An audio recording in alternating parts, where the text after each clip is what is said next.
네, 안녕하세요, 쌤입니다. 자, 오늘은 5단원이죠. 자, 5단원의 첫 번째 주제 통합적 읽기에 첫 번째입니다. 나를 행복하게 하는 소비는 어떤 것일까? 자, 우리 글이 세 개가 연달아서 이렇게 나오는 단원인데요. 자, 요 글은 설명하는 글입니다. 설명문이죠. 자, 보겠습니다. 자, 제목이 소비자의 사회적 책임, 윤리적 소비라고 하는 내용을 이제 얘기할 건가 봐요. 자, 보겠습니다. 설명하는 글이니까 뭐 이게 처음이 되겠죠. 자, 최근 일반 제품보다 가격이 더 비싸더라도 친환경적인 제품을 구매하거나 개발도상국의 생산자들에게 정당한 대가가 돌아가는 공정무역 제품을 구매하는 사람이 늘고 있다. 자, 그러니까 원래 우리 이제 물건을 합리적으로 산다는 얘기는 일단은 어, 싼 가격에 양질의 제품을 구매하는 게 일반적인데 이제는 그걸 떠나서 친환경적 제품이나 공정무역 제품을 구매하더라.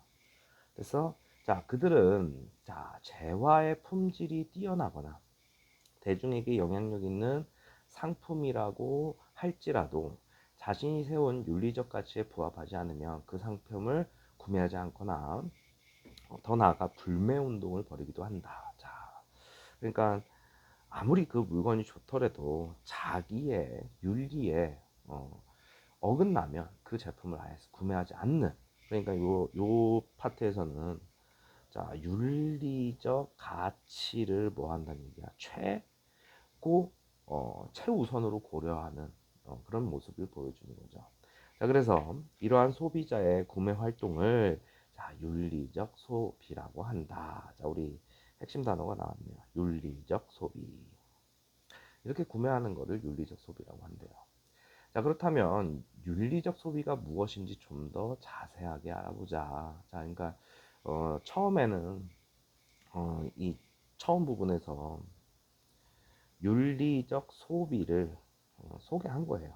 이런 게 윤리적 소비란다. 자, 그러면서 이제 중간, 가운데, 처음, 중간. 자본주의 시장 체계에서는 소비 시스템은 기업과 소비자, 그다음에 정부가 상호작용을 하면서 작동하는데 그동안 소비자는 주로 소비 시스템의 객체로서만 역할을 했다. 하지만 지금 달라졌다 이런 얘기죠. 소비를 통해 다양한 사회 문제를 해결할 수 있다는 인식이 확산되면서 소비자의 사회적 책임을 실천하는 소비 행동이 나타나기 시작했다. 자, 이제 예전과는 다르다 이런 얘기예요. 됐어요? 자, 그러니까 어, 윤리적 소비의 등장 배경에 해당되겠죠. 자, 그래 놓고 개인의 만족을 위한 소비에서 나아가 당면한 사회 문제를 어, 해결하기 위한 소비로 나아가려 한 것이다. 즉, 이것도 정리를 하고 있네요. 윤리적 소비는 대안적 소비 활동이자 소비자의 사회적 책임을 실천하는 소비자 운동으로 이해할 수 있다. 자, 그러니까 이제 어, 소비 시스템 안에서 이제 주체적인 역할을 이제 우리가 소비자가 하는 거죠.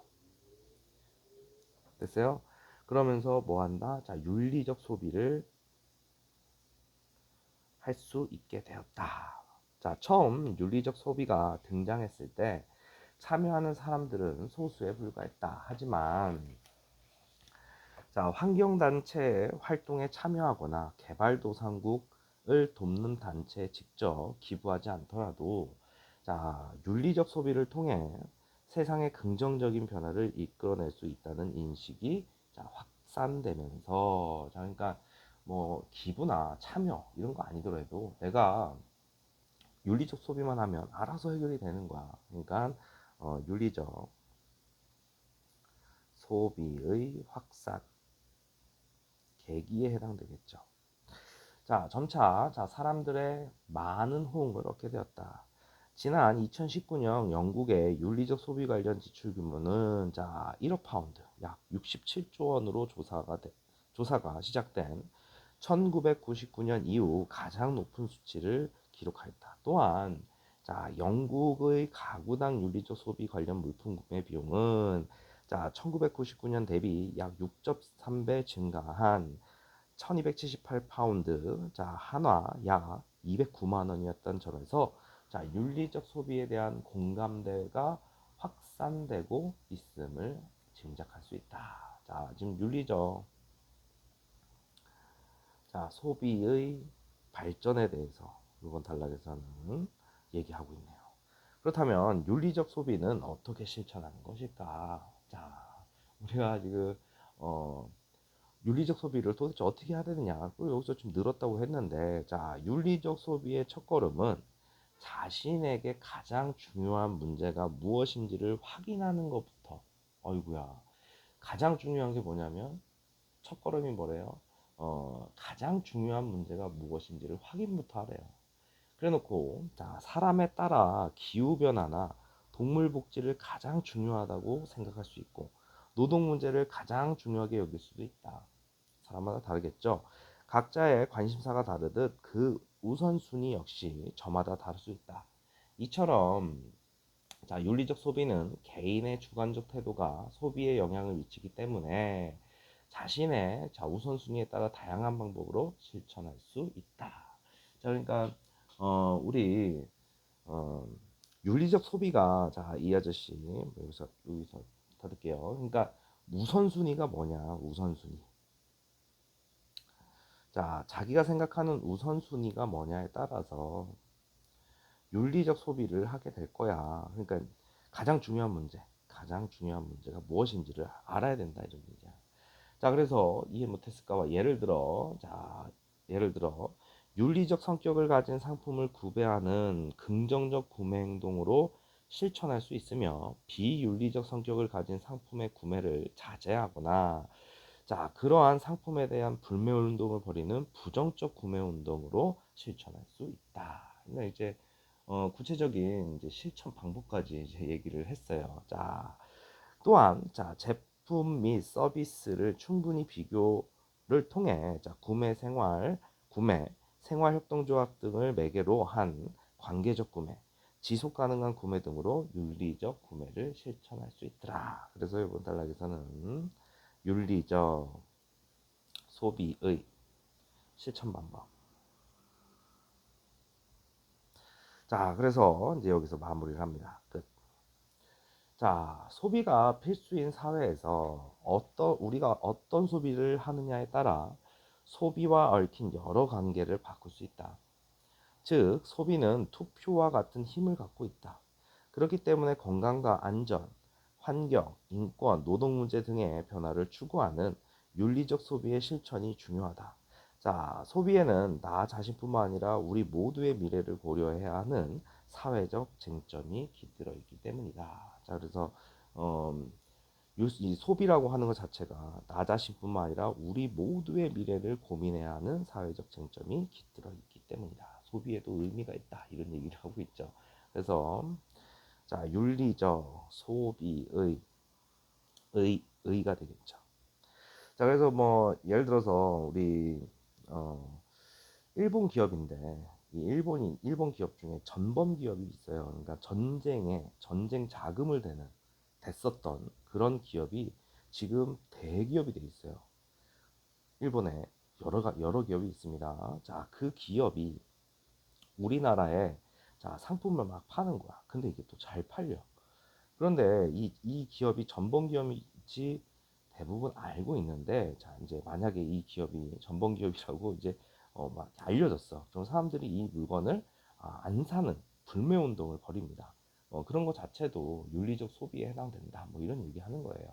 그러니까 지금 뭐 우리나라 기업 중에서 대기업이지만 윤리적이지 않은 행동을 하거나 비윤리적 행동을 하거나 뭐 환경 문제나 그리고 안전 문제, 그 다음에 노동 문제에 걸리면 이 기업의 물건을 안 사거나 뭐 다른 대체품이 있으니까 그 물건을 사면 되지. 그런 것들을 총괄해서 다 윤리적 소비라고 하더라.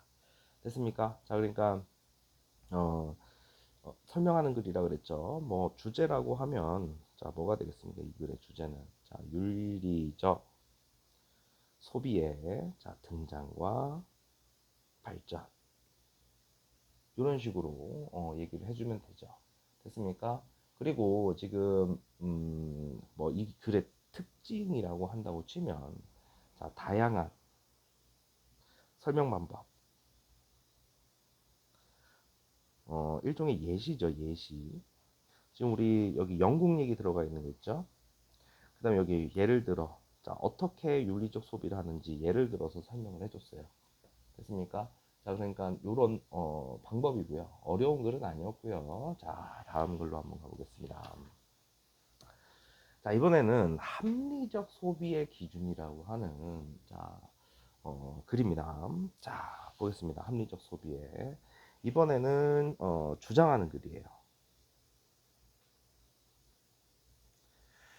자, 가보겠습니다. 자, 주장하는 글은요. 자, 서론, 본론, 결론으로 구성이 되어 있죠. 우리는 흔히 합리적 소비자가 되어야 한다고 말한다. 교과서에서부터 신문기사나 방송 뉴스에서까지 우리에게 늘 합리적으로 소비를 해야 한다고 강조한다. 그러다 보니 합리적으로 소비하지 않으면 무분별한 사람, 사치스러운 사람으로 눈총을 받을 것 같다는 생각이 든다. 합리적 소비는 우리가 당연히 추구해야 하는 소비 습관이긴 하지만 합리적 소비가 도대체 무엇인지에 대해서는 다시 한번 생각해 보아야 한다. 자, 기존에는 소비의 관점에서 합리적이라는 말을 경제적이라는 뜻으로 이해하였다. 즉, 뭐랍니까? 가격 대비 품질이 우수한 제품을 선택하는 것. 이거를 합리적 소비라고 얘기를 했어요. 기존에 우리 어, 기존의 합리적 소비는. 그런데 하지만 자, 여기서 이해 내용을 정리하고요. 내용을 뒤집었죠. 각자의 개성과 다양성을 중시하는 시대에서는 경제적 합리성과 같은 하나의 기준만으로 합리적 소비 여부를 판단하는 것은 적절하지 않다. 됐어요? 그러니까 합리적 소비를 이제 논의해야 되는 이유를, 그러니까 이거는 요 내용은 과거에 이랬고 지금은 각자의 개성과 다양성을 중시하는데 단순하게 가격 대비 품질 좋은 거를 사는 거를 우리가 합리적 소비라고 한다. 그걸 따라라. 그러면 사람들이 따르겠냐 이거야. 그러니까 논의가 필요하다는 얘기지. 그래서 자, 이제 본론으로 갑니다. 자, 그 이유를 살펴보면 먼저 가격 대비 심리적 만족도. 오, 새로운 단어가 나왔어. 심리적 만족도. 자, 이거를 가심비라는 말이 유행한 것으로 알고 있듯이 요즘 사람들이 소비할 때 중시하는 것은 자신의 심리적 만족감의 충족 여부이다. 됐어요? 그러니까 합리적 판단, 합리적 소비의 이제 기준이 바뀌고 있다 이런 얘기야. 기준의 첫 번째가 뭡니까? 심리적 만족감. 심리적 만족감. 자신의 심리적 만족감을 중시하는 사람들은 가격이나 품질을 기준으로 상품을 구매하는 것이 아니라 자신의 개성이나 취향을 기준으로 상품을 구매한다.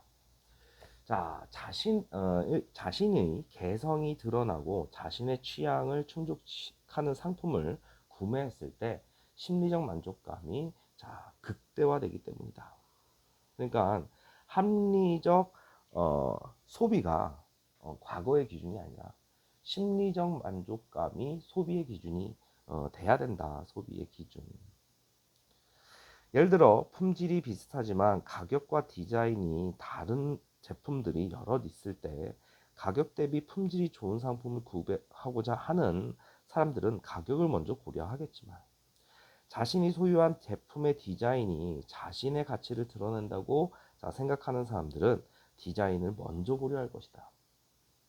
자, 전자의 경우에는 가격이 가장 저렴한 제품을 구입했을 때 후자의 경우에는 가격이 비싸더라도 자신의 가치를 돋보이게 하는 제품을 구매했을 때 심리적 만족감이 극대화될 것이고, 자, 각자 자신의 기준에서 합리적 소비를 했다고 생각할 것이다. 자, 그래서 이 단락에서는 우리 심리적 만족감에 대해서 얘기를 한 거예요. 자, 또한 최근에는 자신의 가치관에 따라 소비를 하는 사람이 늘고 있다. 그러니까 이제 합리적 소비의 새로운 판단 기준이죠. 자, 그거의 첫 번째가 소비자의 심리적 만족감이었어. 자, 두 번째는 뭐냐면요. 가치관입니다. 가치관. 자, 여기가 이제 두 번째가 되겠죠. 환경보호를 중요한 가치로 여기는 사람들은 친환경 제품을 구매하고, 자, 노동자의 인권을 중요한 가치로 여기는 사람들은 공정무역 제품을 구매한다. 그들에게 제품의 가격은 중요하지 않다. 자신의 윤리적 가치를 실현하는 것이 더 중요하기 때문이다. 자, 이러한 경향은 2022년에 대한상공회의소에서 20대, 30대, 30대를 대상으로 실시한 설문조사에서 확인할 수 있다. 이거 뭐 지금 이게 내가 그냥 막 주장하는 게 아니라 뒷받침한 근거가 있다. 근거를 제시한 거죠. 근거 제시. 됐어요? 이 설문에 응답한 사람 가운데 10명 중에 6명은 ESG 경영을 실천하는 기업의 제품을 구매하기 위해 더 많은 비용을 지불할 의사가 있다고 응답한 것이다. 어이구. 자, 이 결과로 알 수 있듯이 이들은 경제적 합리성만을 기준으로 소비하지 않고 자신의 가치관에 따라 소비를 한다. 자, 그래서 어, 앞에서 이야기한 심리적 만족감을 중시하며 소비하는 사람들처럼 이들은 자신의 가치관에 따른 소비를 할 때 합리적 소비라고 생각하는 것이다. 됐어요? 그러니까 우리 요 단락에서는 심리적 만족감, 여기서는 가치관. 그래서 결론을 이제 여기서 내립니다.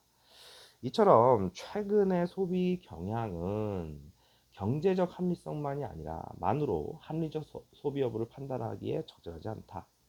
자, 사람마다 개성과 가치관이 다르고 이를 반영하는 소비 활동도 늘어나면서 합리적 소비의 기준도 다양해졌기 때문이다. 그래서 그러니까 합리적 소비를 단 하나의 기준으로 판단하기 좀 어렵다. 자, 물론 심리적 만족감과 가치관을 추구하느라 자신의 경제 수준을 넘어서는 소비를 하는 것도 합리적 소비라고 할 수 없다. 자, 이제 합리적 소비는 자신의 취향과 가치관 그리고 경제적 능력 등을 종합적으로 고려한 최선의 선택이 되어야 할 것이다. 자, 그러니까 다양한 요소를 고려하여 합리적 고려를 해야 되는 게 합리적 소비다. 됐어요? 자, 그래서 주장하는 글이고요. 주제라고 하면 합리적 소비의 기준은 변화해야 한다. 바뀌어야 한다. 뭐 이런 얘기하고 있는 거고요. 뭐 특징 이유라고 얘기하면 얘도 마찬가지로 구체적인 사례를 근거로 제시하고요. 자, 독자들을 설득하죠. 여기 보면은 2022년 여기 상공회의소 얘기 있는 거잖아요. 그치? 이렇게 해서 여기 응답한 것이다. 까지 이게 예시를 든 거예요. 이 부분 예시. 알겠습니까? 자, 마지막 글로 가보겠습니다. 자, 아무것도 사지 않은 날이라는 이제 글인데요. 자, 이제 요거는요, 글의 종류가 수필입니다. 수필. 아무것도 사지 않은 날. 그럴 수도 있죠. 돈을 한 푼도 안 쓰고 살 수 있는 날이 그렇게 많지 않은데 어찌되었건 가보겠습니다. 수필인데 그냥 처음, 중간, 끝 이렇게 나눠볼게요. 저녁 설거지를 마치고 부엌 창 너머를 잠시 내다보고 있었습니다. 7시가 조금 넘었을 뿐인데 이미 어둠이 온전히 내려앉아 사방이 깜깜했습니다. 겨울이라 해가 지는 시간이 점점 빨라졌습니다. 그러다 문득 앞동에서 반짝이는 불빛이 보였습니다. 어느 집 거실에 마련해 놓은 우리 크리스마스 트리에서 색색천구가 반짝이고 있었습니다. 그러고 보니 얼마 전에 들었던 연말 분위기가 물씬 풍기던 거리가 생각이 났습니다. 자, 그러니까 우연찮은 계기로 이게 지금 따지고 보면은 아무것도 사지 않는 날, 그 날을 아무것도 제목이죠. 아무것도 사지 않는 날을 떠올리는 계기가 되겠죠. 자, 그러면서 우리 가운데 중간 한 가게 점원이 밖으로 나와 블랙 프라이데이라고 적힌 손팻말을 들고 있었습니다. 몇 년 사이에 블랙 프라이데이는 쇼핑 업계를 중심으로 우리 사회에 빠르게 퍼졌습니다. 미국에서 시작된 블랙 프라이데이는 11월 추수감사절을 시작으로 크리스마스 새해 무렵까지 이어지는 대규모 쇼핑 기간입니다. 미국에 있어요. 이런 날이. 이때 막 어마어마하게 물건들을 많이 삽니다. 엄청 싸게 판대요. 알겠어요? 그래서 우리나라도 미국을 따라서 뭐 이렇게 하는 기업도 있고요. 아니면 마트도 있고요. 어쨌든 연말 분위기에 편승해서 기업들이 소비를 부추겨 매출을 올리려고 안간힘을 쓰는 시기입니다. 블랙 프라이데이에 대한 반동으로 과도한 소비가 언제까지고 가능하지 않으리라 생각하는 사람들이 나타났고, 그들 사이에서 아무것도 사지 않은 날이 자연스럽게 생겨났습니다. 그러니까 블랙 프라이데이에 대한 반동으로 나타났다 이런 얘기지. 그러니까 아무것도 사지 않은 날. 이거의 등장 배경입니다. 등장 배경. 그러니까 아무것도 사지 않는 날은 대규모 쇼핑 기간, 블랙 프라이데이, 그거의 반동으로 나타났어요. 해마다 추수감사절 다음 날을 아무것도 사지 않는 날로 정하고 알리기 시작했습니다. 피아니스트 세이모어 버스타인의 삶과 예술의 세계를 담은 다큐멘터리 영화 피아니스트 세이모어의 뉴욕 소네트는 새로운 발견이었습니다. 제 삶에 영향을 끼친 몇 편의 영화 가운데 하나입니다. 세이모어의 더할 수 없이 멋진 연주와 하나하나 받아 적고 싶도록 깊은 철학이 담긴 그의 대사에 감명받았지만, 무엇보다도 그의 삶을 그대로 보여주는 집이 특히나 감동이었습니다.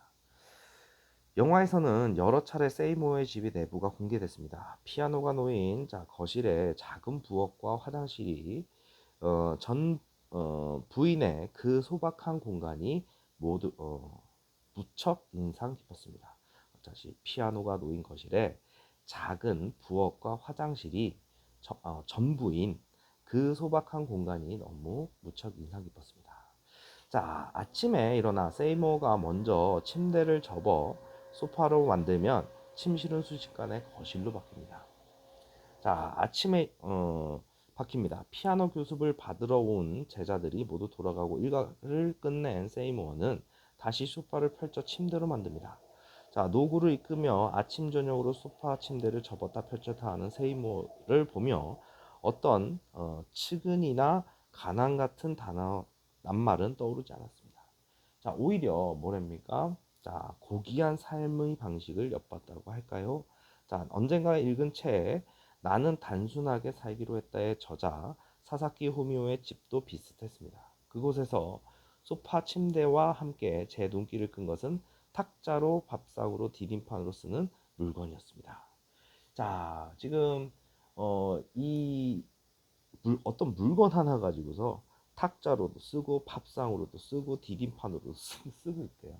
그러니까 어, 세이모어 여기서 말한 세이모어 세이모어 번스타인의 번스타인 가까이 적자. 번스타인 이 부분은 세이모어 번스타인의 삶을 반영한 삶에 반영된 자, 우리 최소한의 소비 있죠. 최소한의 소비. 자, 이거는 누구예요? 사사키 후미오의 삶이 반영된 최소한의 소비. 자, 그리고 법정 스님은 무소유란 아무것도 갖지 않는 것이 아니라 불필요한 것을 갖지 않는다. 그러니까 법정 스님이 말한 유명한 책이에요. 무소유란 책에 무소유는 아무것도 갖지 않는 것이 아니라 불필요한 것을 갖지 않는 거야. 됐어요? 그러니까 이 법정 스님의 요거는 이제 사상에 대한 내용이죠. 사상. 됐어요? 자, 어느 날 접시를 자 꺼내려 찬장문을 열었다가 그 많은 접시 가운데 정작 사용하는 접시는 10개를 넘지 않는다는 것을 깨달았습니다. 그러니까 이건 또 이제 뭐예요? 글쓴이죠. 자, 글쓴이의 자 소비 생활. 자, 10개도 어쩌다 쓰는 것까지 10개도 어쩌다 쓰는 것까지 포함한 개수니 실제 사용하는 접시는 손에 꼽을 정도이다. 그러니 나머지는 그저 자, 자리를 차지할 따름입니다. 천장마다 그득한 저 많은 그릇 가운데 그릇으로 쓰임을 한 번도 하지 않은 것이 훨씬 자, 많다는 것을 알고 나니 내게 필요한 물건은 몇 가지나 자, 되며 정말 필요한 것의 기준은 뭘까 생각해 보게 되었습니다. 지금 찬장 열어가지고 자 봤더니만 진짜로 그동안 자신이 불필요한 소비를 했다는 것을 지금 깨달은 거예요. 자, 꼭 아무것도 사지 않는 날이 아니더라도 올해는 나도 한 달에 하루를 정해서 아무것도 사지 말아야겠다고 마음먹었습니다. 자, 집을 나섰다가 돌아올 때까지 아무것도 않으면 되니까 하루쯤이야 할 수 있겠지 싶었습니다. 드디어 자, 그날이 돌아왔습니다. 아무것도 사지 않는 날이겠죠. 자, 밖에 있으니 점심시간에 무엇인가를 사 먹어야 했습니다. 이거를 지금 뭐예요? 어쩔 수 없이 지금 돈 써야 되는 뭔가를 사야 되네. 그런데 아무것도 사지 않는 날인데 라고 내 안에서 목소리가 들려왔습니다.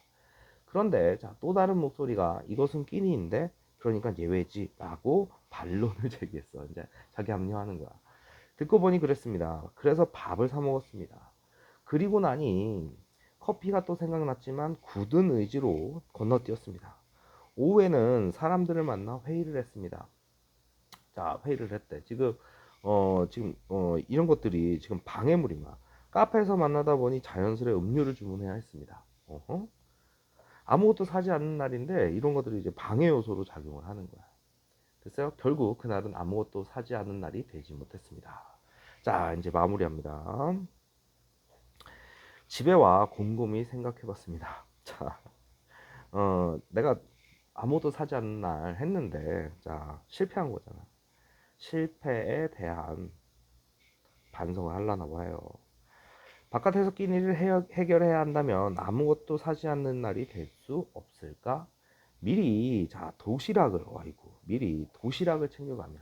그러니까 그러니까 위에 이 점심시간 회의, 카페 이런 거는 아무것도 사지 않는 날을 정한 거에 방해 요소라고 한다고 치면, 아니 그럼 사지 않는 날이면 도시락 챙겨가고, 자 회의가 있으면은 자 음료도 챙겨가면 돼.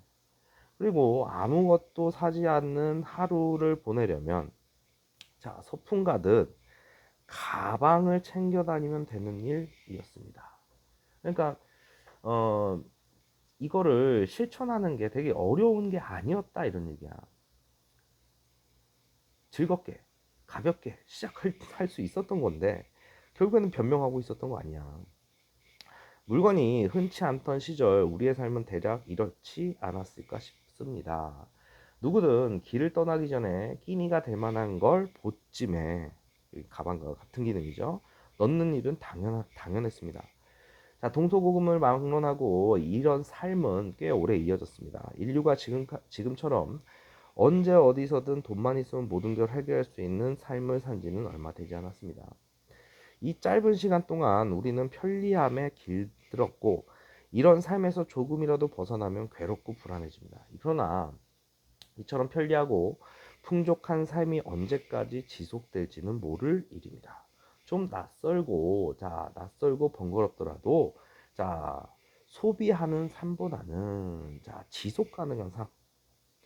자 그러니까 그러니까 소비는 할 수밖에 없는데 그래도 지속 가능한 삶. 그러니까 글쓴이가 자 추구하는 소비 생활에서 추구하고자 하는 삶의 모습이에요. 자, 그러면 자, 틀어보는 건 어떨까요? 자, 세이모어의 삶이 더 빛나는 것은 그의 철학이 삶 속에 고스란히 녹아들어 있기 때문이다. 그러니까 이제 뭐 어려운 글은 아닌데 이제 자기의 생각을 이렇게 얘기를 한 거예요. 자, 그러니까 뭐 요 아저씨의 이제 주제라고 한다면 최소한의 소비를 실천하자. 글쎄요, 뭐 특징이라고 하면 어 그러니까 자신의